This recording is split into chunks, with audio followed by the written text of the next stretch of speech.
দর্শক আসসালামু আলাইকুম। দর্শক আজকে যে বিষয়টা নিয়ে আলোচনা করব সেটা হচ্ছে এলিভেটেড এক্সপ্রেস। আপনারা যে দেখতে পাচ্ছেন যে বর্তমান সরকার এবং তার আগে যে সরকার ছিল সেই সরকার আসলে যাওয়ার পরে যে বাংলাদেশের যে সমস্যা বা সংকটগুলো হচ্ছে সেটা হচ্ছে এলিভেটেড বর্তমানে বাংলাদেশের আওয়ামী লীগ সরকারের সবচেয়ে বড় একটি প্রজেক্ট ছিল।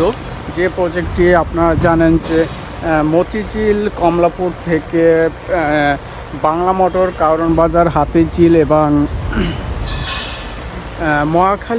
মহাখালী উত্তরা একটি এলিভেটেড এক্সপ্রেস ছিল, যেটা প্রায় 2000 কর্মী এখানে কাজ করত।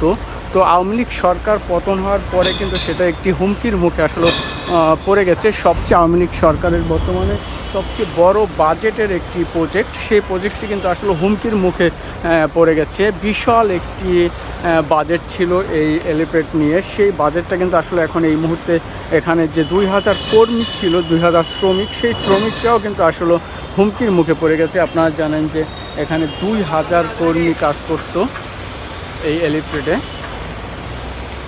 এবং 2000 কর্মী কিন্তু আসলে বেতন, তাদের যে বেতন স্যালারি, সেটা কিন্তু আসলে হুমকির মুখে পড়ে গেছে সরকার পরিবর্তন হওয়ার কারণে।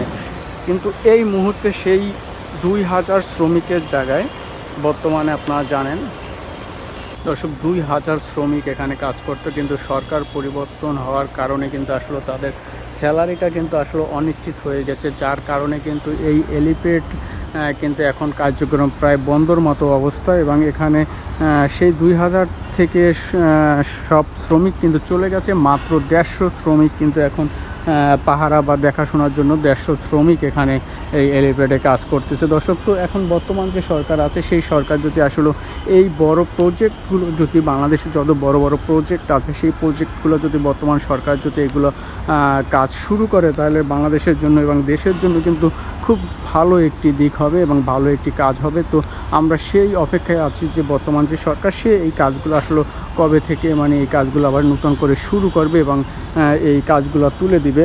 যদি তুলে না দেয় তাহলে কিন্তু আমাদের দেশের জন্য খুব হুমকি একটি এবং খুব দুঃখজনক এবং দেশের জন্য ক্ষতি হয়ে যাবে বড় ধরনের। কারণ এখানে কিন্তু অলরেডি কোটি কোটি, হাজার কোটি কোটি টাকা কিন্তু ব্যয় করা হয়ে গেছে। দর্শক, তো এটা হচ্ছে হাতিঝিল এলাকা। হাতিঝিল থেকে কিন্তু এই কমলাপুর থেকে কিন্তু হাতিঝিল বাংলা মোটরে একটি এলিভেটেড আপনার রোড কিন্তু নেমেছে এবং তার আরেকটি কিন্তু রেল লাইনের উপর দিয়ে মহাখালী উত্তরার দিকে চলে গেছে। দর্শক, তো বিশাল ব্যয়বহুল একটি প্রজেক্ট, সেই প্রজেক্টটা যেন শুরু হয় কার্যক্রম, সেটাই অপেক্ষায় আছি আমরা।